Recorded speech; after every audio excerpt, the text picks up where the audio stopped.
Divyavani, Divyavani, Divyavani, Divyavani. Dear friends, greetings from Father Franklin D'Souza from the Diocese of Shimoga.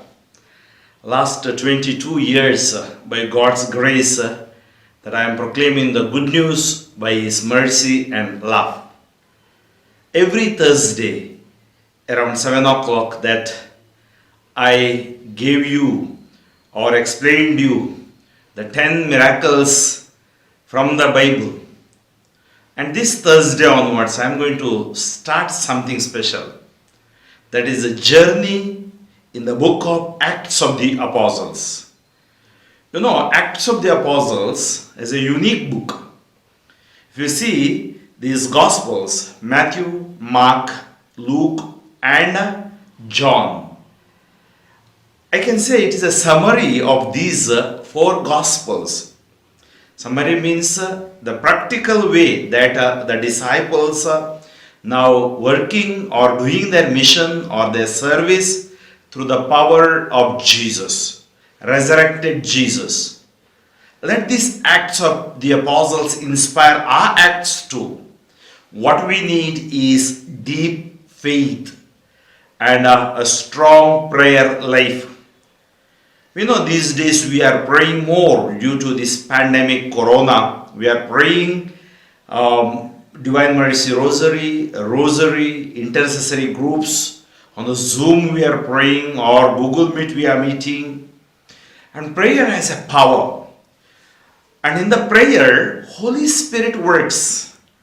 Let us see every Thursday that I will take one chapter each, so that we will experience that power of the Holy Spirit which disciples experienced in our lives too, and in turn we will be strengthened in our prayer lives. So, history of the Acts of the Apostles, I take this from NRSV, New Revised Standard Version. Acts is a unique book in the scripture. It is really volume 2 of Luke's work and tells the story of the beginnings of the church. It begins with the ascension of Jesus, has the record of the giving of the Holy Spirit at Pentecost, and the life of the early church. It is not, however, the story of the whole church or even of all the apostles. It focuses on the beginnings of the church, then on the work of Peter, and finally on the work of Paul. Luke wanted to show how the church spread from Jerusalem all over Palestine and then to the Gentiles. Luke reports a series of episodes in the life and faith of the early church to show how Christianity rose out of Judaism and has deep roots in the Jewish faith. He shows something of the struggle the disciples felt in moving out in a mission to Gentiles. One of the major themes in the book is the role of the Holy Spirit in guiding and strengthening the church as it spread across the Mediterranean world. Another theme is the message that Christianity is not dangerous to the authority or power of the Roman emperor or empire. More than one half of Acts is devoted to the ministry of Paul and his travels to preach the good news. So as we enter, prayerfully let us enter, and every day that I will take one chapter, and today I am going to speak to you chapter first. And if you have your Bibles, you can please take it. The translation which I use, New Revised Standard Version, which is very closer to Greek and Hebrew, the original translations. We have in the first chapter, chapter 1, verses 1 to 26. First, I will read and then I will give a little reflection on it, and then we pray together. Here we see in this first chapter the promise of the Holy Spirit, and the second part is the ascension of Jesus, and then it speaks about Matthias chosen to replace Judas. These three important aspects we look into Acts of the Apostles. In the first book, Theophilus, I wrote about all that Jesus did and taught from the beginning until the day when he was taken up to heaven, after giving instructions through the Holy Spirit to the apostles whom he had chosen. After his suffering, he presented himself alive to them by many convincing proofs, appearing to them during 40 days and speaking about the kingdom of God. While staying with them, he ordered them not to leave Jerusalem, but to wait there for the promise of the Father. This, he said, is what you have heard from me. For John baptized with water, but you will be baptized with the Holy Spirit not many days from now. So when they had come together, they asked him, Lord, is this the time when you will restore the kingdom to Israel? He replied, it is not for you to know the times or periods that the Father has set by his own authority. But you will receive power when the Holy Spirit has come upon you, and you will be my witnesses in Jerusalem, in all Judea and Samaria, and to the ends of the earth. When he had said this, as they were watching, he was lifted up, and a cloud took him out of their sight. While he was going and they were gazing up toward heaven, suddenly 2 men in white robes stood by them. They said, Men of Galilee, why do you stand looking up toward heaven? This Jesus, who has been taken up from you into heaven, will come in the same way as you saw him go into heaven. Then they returned to Jerusalem from the mount called Olivet, which is near Jerusalem, a Sabbath day's journey away. When they had entered the city, they went to the room upstairs where they were staying. Peter and John and James and Andrew, Philip and Thomas, Bartholomew and Matthew, James son of Alphaeus, and Simon the Zealot, and Judas son of James. All these were constantly devoting themselves to prayer, together with certain women, including Mary, the mother of Jesus, as well as his brothers. In those days, Peter stood up among the believers. Together, the crowd numbered about 120 persons, and said, Friends, the scripture had to be fulfilled, which the Holy Spirit through David foretold concerning Judas, who became a guide for those who arrested Jesus. For he was numbered among us and was allotted his share in this ministry. Now, this man acquired a field with the reward of his wickedness, and falling headlong, he burst open in the middle, and all his bowels gushed out.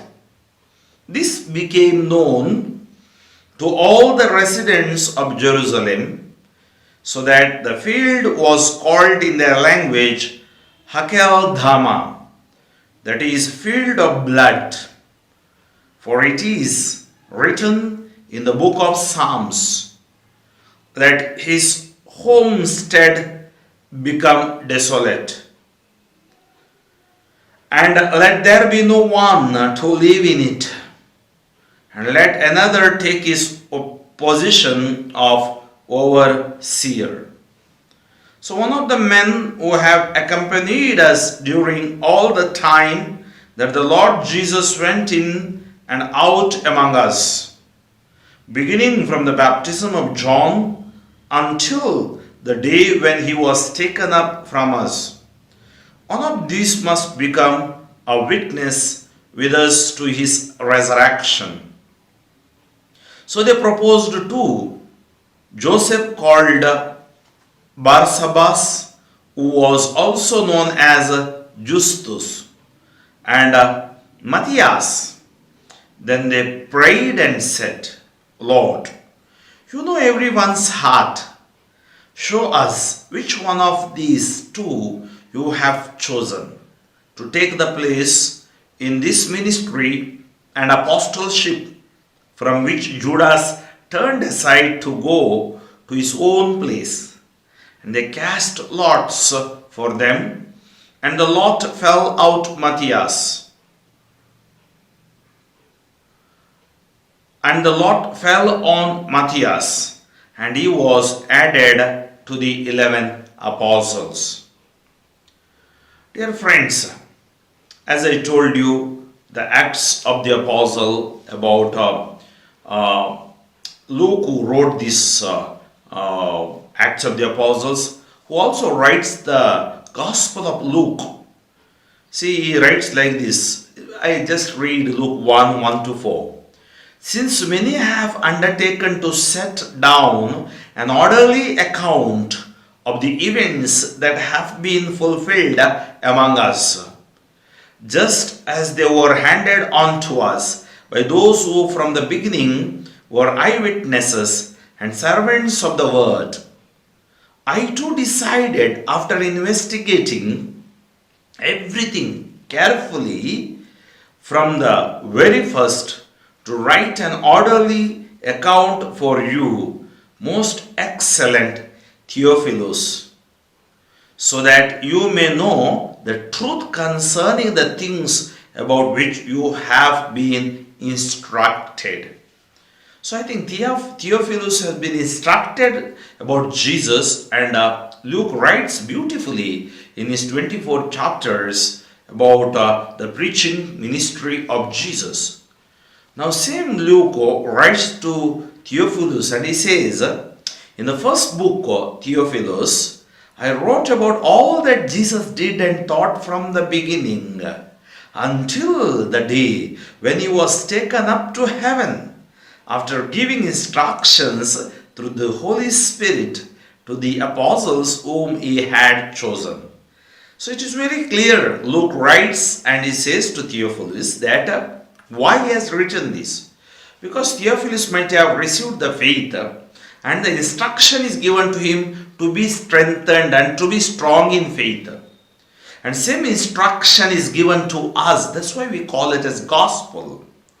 And the word of God is given to us to live according to the ways of the Holy Spirit. And the Holy Spirit guides us. And he says, Holy Spirit to the apostles whom he had chosen. After his suffering, he presented himself alive to them by many convincing proofs. So Jesus is alive now. So he appeared to them with the convincing proofs.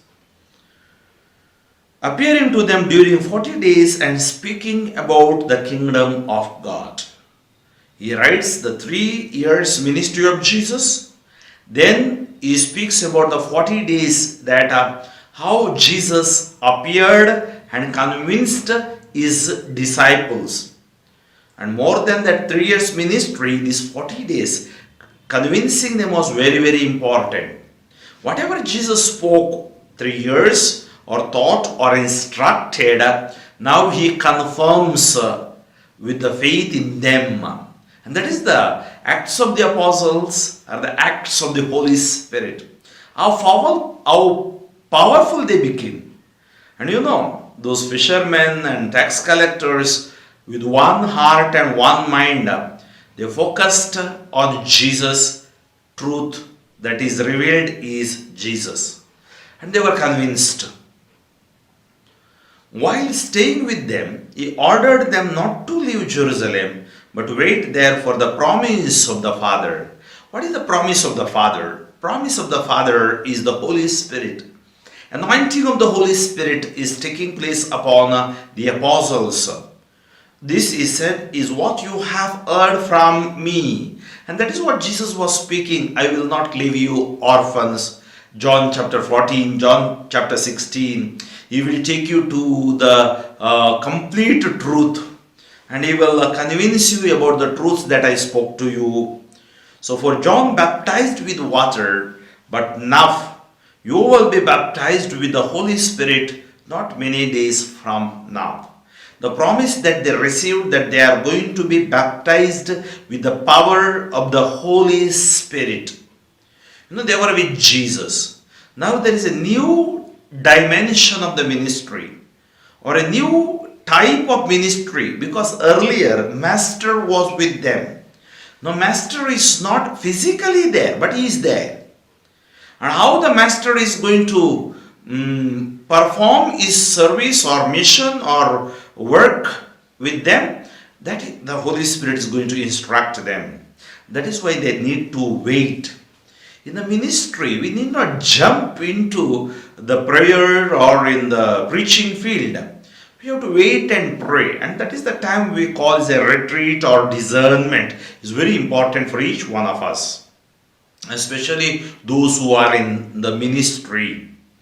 Now, verses 6 to we have 11, the ascension of Jesus. This we read even in the Gospel of Mark, 16, chapter 19 to 20, and in the Gospel of Luke, chapter 24, 50 to 53. So others record the resurrection of Jesus. But these two Gospels, Mark and Luke, and also in the Acts of the Apostles, he records this truth. So when they had come together, they asked him, Lord, is this the time when you will restore the kingdom of Israel? He replied, it is not for you to know the times or periods that the Father has set by his own authority. Now many of us are speaking about the second coming is very near, and people, sometimes preachers are so obsessed with this second coming. They forget the first coming of Jesus and what Jesus taught sometimes. So let us not obsessed with that second coming. True, he is coming, we know. That is our faith. But when the time, and that's why Jesus reveals to them and he says, he replied, it is not for you to know the times or periods that the Father has set by his own authority. The Father will, in the right time, he will reveal. But you will receive power when the Holy Spirit has come upon you.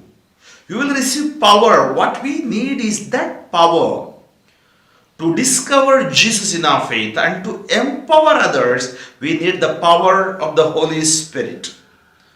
But you will receive power when the Holy Spirit has come upon you, and you will be my witnesses in Jerusalem, in all Judea and Samaria, and to the ends of the earth. So you will be my witnesses.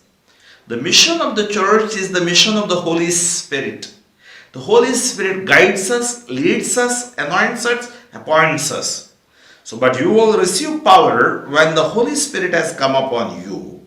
And you will be my witnesses in Jerusalem, in all Judea and Samaria, and to the ends of the earth. So, the Holy Spirit will take the mission. He will carry forward the mission that has given by the Father to Jesus, and through the Father and through the Son, Holy Spirit works. That's why the Trinity is very much present in our ministry and in our mission. When he had said this, as they were watching, see now what happens as they were watching, he was lifted up and a cloud took him out of their sight.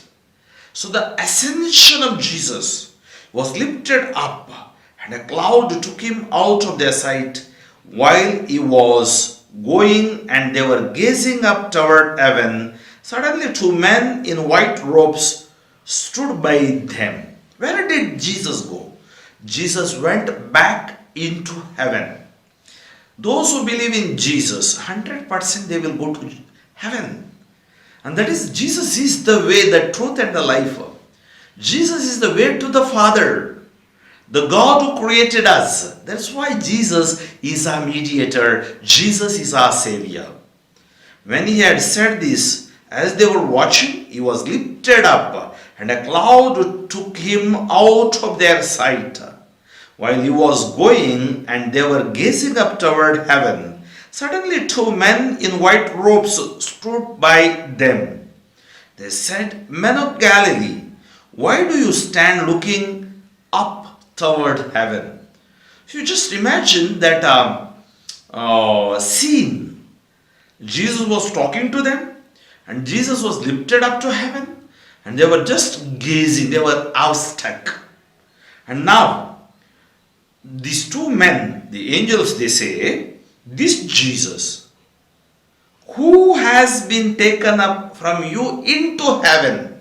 So where is Jesus? Jesus in heaven.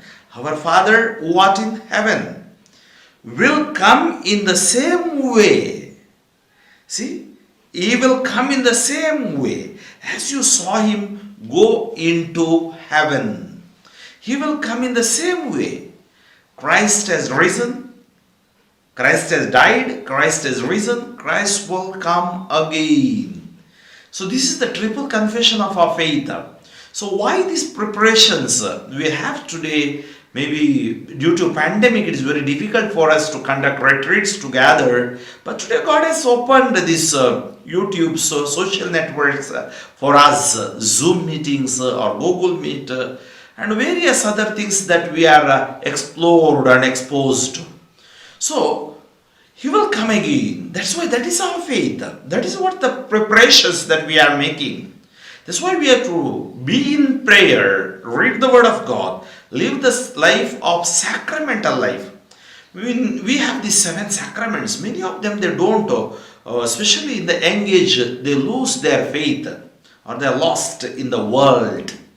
So what is important? How do I know that I love God?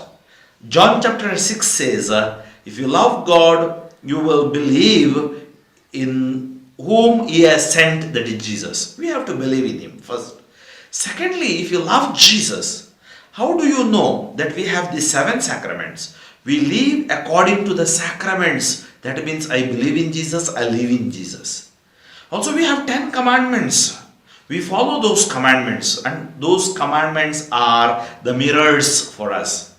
So now you have to examine your conscience. I know because I was working among the young people, visited so many major cities in my nation and other nations too. Today people are, lost. Some of them are lost. Youth are lost.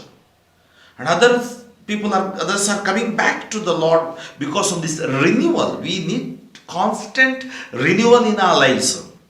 And we have to come back. We cannot be in darkness of this world or getting attracted of the lures of the world. We have to come back to Jesus. And then what happens? Then they select Matthias. The Matthias selection is very interesting. Then they return to Jerusalem from the mount called Olivet. They saw the ascension scene and they returned. Now they decided to select, because the 12 is the perfect number. We know in the Bible there are various numbers like 7, 12, 40. This is symbolical. And they needed the 12 tribes we have.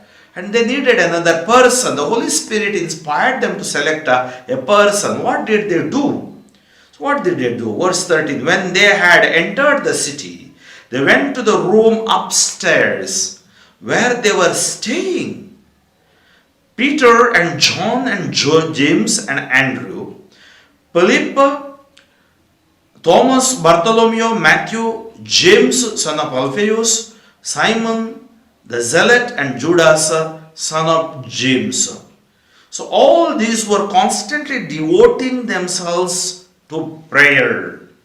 So they were devoting themselves to prayer together with certain women, Mother Mary and other Martha and other people who are Cleophas' wife, they were there, including Mary, the mother of Jesus, as well as his brothers. That means his cousins, relatives.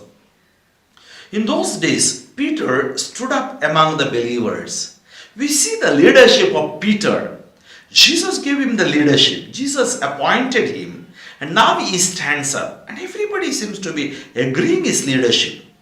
In those days, Peter stood up among the believers. Together, the crowd numbered about 120 persons. See, now it is not only the 11. There are 120 persons, those who closely followed Jesus, those who knew Jesus, and also those who were the disciples of Jesus.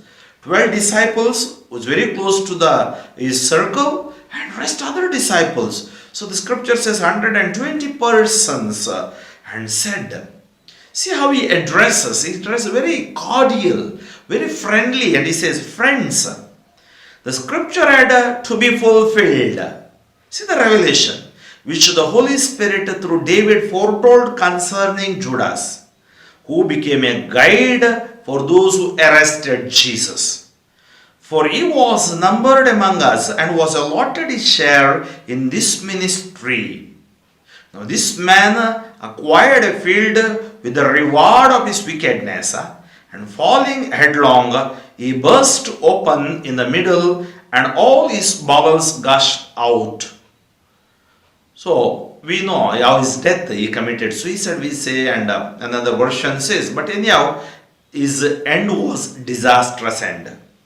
This became known to all the residents of Jerusalem, so that the field was called in their language Hakeldama. Hakeldama means that is field of blood.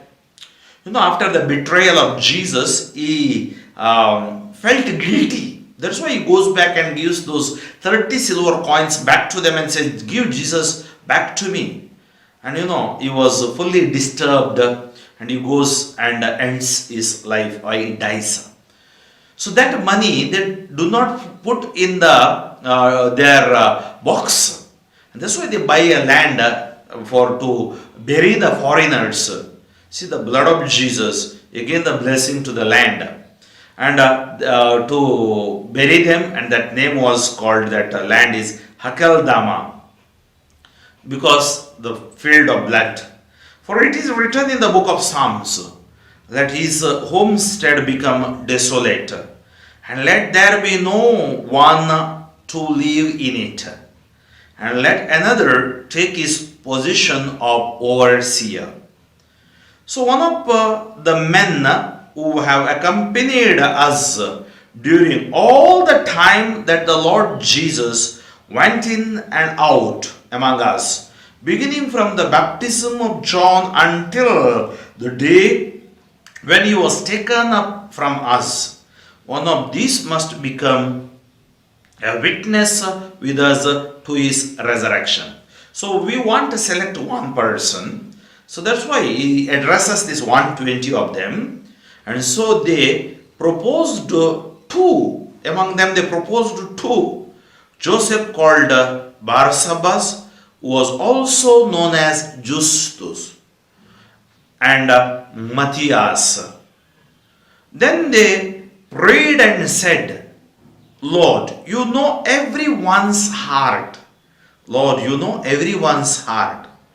Show us which one of these two you have chosen.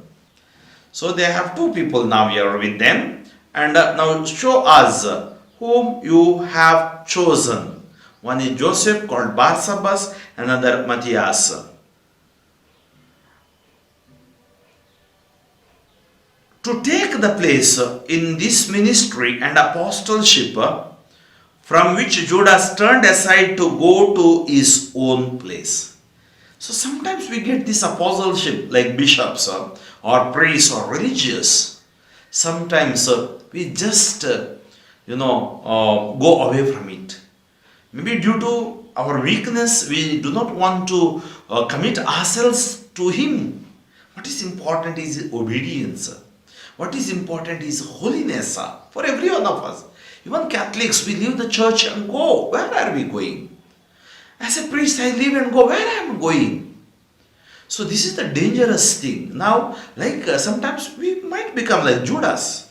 Betraying, as a priest I am there, I am betraying Jesus, leaving my priesthood and going. Yeah, we say, instead of suffering he went. True. But can I betray Him?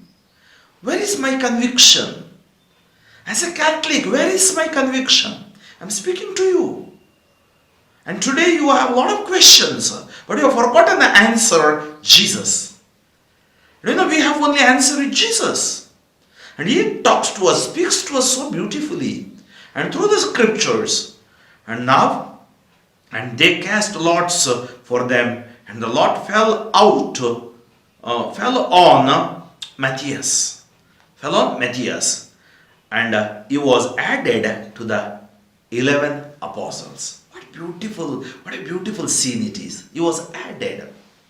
Friends, today we reflected this chapter 1. First, we just saw promise of the Holy Spirit. And secondly, the ascension of Jesus. Thirdly, Matthias chosen to replace Judas. As we journeyed in this chapter, reflected, let us put ourselves there today. Luke is speaking to us. As he is writing to instructing to Theophilus, he is instructing to Father Franklin and those all listeners. That's why I am just an instrument to help you out to understand this Acts of the Apostles. Now beautifully the scene of ascension that is portrayed here, written here. And we know where Jesus is. Now we should not ask this question, where are you, Jesus? That's why we pray, Our Father who art in heaven, hallowed be thy name. And our triune God is there. And He is going to bless us, heal us, deliver us. And also the selection of Matthias. Today there are a lot of things are happening among the mindset of the people. Regionalism, linguistic problem, caste problem. But we have forgotten to focus on Jesus. Psalm 34:5, look at Him and be radiant, your faces will never be ashamed. We should be ashamed because we do all type of, we are not for any linguistic group, we are not for any caste-based group, we are not for any, language or anything, we are not for it. We are for Jesus. Once your mind is clear, you will see the blessings or healings and miracles clearly. So when we pray, it should be very clear conscience. We should not have a grudge or hatred or these type of things filled in our mind. That is poison. The poison will destroy us and destroy others. Sometimes it affects to the church also. So let us draw strength from this first chapter. The authority of Peter. Today we have for us the Pope Francis. And every Pope has taught us to be united in love. That's why the greatest gift is we are Catholics. It is not what I am going to become. It's not the priesthood is given as a gift or a grace of God. It is not to show up or for authority or to show my status. No. And it is very important for that God has given us, after our birth is important is baptism. And I remember recently when I went to some convents, one sister was telling me, kindly pray for the date of my baptism. Another house I went, the elderly lady was telling me, she knows her day of baptism. That means that also we have to remember, because in the baptism we have come to the Lord and we have received the power of the Holy Spirit. Some people may, confuse you. You have not received the Holy Spirit. Don't believe in it. All of us are received. And God will renew us in various ways. The gifts that He can give you any time. But we are all filled with the power of the Holy Spirit. So with this, let us thank God for this beautiful chapter. And I request all of you, after this preaching, just sit back, take this gospel, read it again, slowly, and you will see the power of anointing taking place upon your body.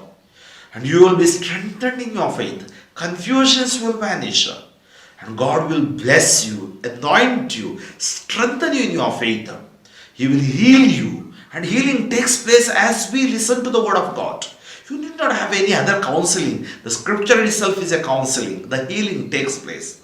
And as a servant, I am going to pray for you. Let us close our eyes and pray. Heavenly Father, I praise and glorify Thy name.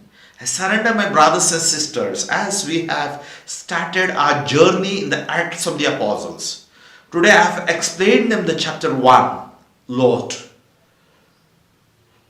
You promised us the Holy Spirit and You have given us the Holy Spirit. We thank You. We believe in Your resurrection and in the ascension. We believe that You are leading the church, our Pope and our bishops. And through them, that we have this ministry of the church. It is Your will. We pray for them.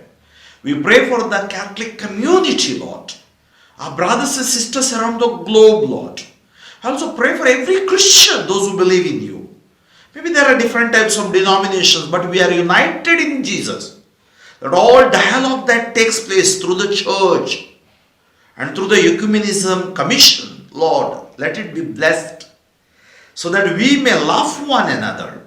We may work for Your glory. But all the disturbance that we have, differences that we have, help us to focus on You, Lord. And Lord, when we focus on You, we receive Your grace. Today I pray for my brothers and sisters, those who are listening to me. Lord, they are Yours. Bless them. Sprinkle Your precious blood upon the blood cells, no bone and marrow, upon their conscious and conscious of conscious mind, upon the water that they drink, food that they eat, the way that they go. Protect them, bless them. Let them experience the healing power, Lord. You told the disciples, go into the world and proclaim the good news. And You confirmed those preachings and good news with the miracles and healings. Today there may be people are listening to me, but they are sad, they are troubled, they have mental crisis, physical crisis, economic crisis, spiritual crisis, and also political crisis is affecting them. Lord, have mercy on them, heal them, deliver them, fill them with Your Holy Spirit, touch for Your glory, deliver them for Your glory. I bind the blocks, bondages, curses, disturbances, sin, sickness to go out from their body. May they be filled with the joy of the Holy Spirit. In the mighty name of Jesus of Nazareth, I pray. Amen. Amen. Amen. May the Lord be with you. May Almighty God bless you, the Father and the Son and the Holy Spirit. Amen. Pray for me, friends. I belong to the Diocese of Shimoga, one of the southern dioceses in Karnataka. It's a mission diocese, and from last 22 years I proclaim the good news, especially in Kannada language, which we have in Karnataka, Konkani language, then later on the English, Hindi, and some other languages vernaculars that I know. Friends, I request you to forward this message, as many as possible. How can you help me in the ministry? By forwarding this to your contacts. My intention is that gospel should reach to many people. And this type of messages should go to them. And they should also experience the love of Christ and the salvation of Jesus. So continue to pray for me. And if you want to contact me, my number is put over here in this Divyavanilive YouTube channel, and this channel is run by my friend Vinod Gangoli and his 3 sons, and their family. They are working together, and the family is dedicated for this mission, for the proclamation of the good news through YouTube channel. So you subscribe the channel, ask people to subscribe also. We support each other so that the good news may go on, and it should not stop. So my mobile number is 9013905078. I repeat, 9013905078. I also have my website. You can visit the website, World Wide Web, Father Franklin. It goes like this: FRANKLIN.org, www.fatherfranklin.org. Okay, thank you. God bless you. Divyavani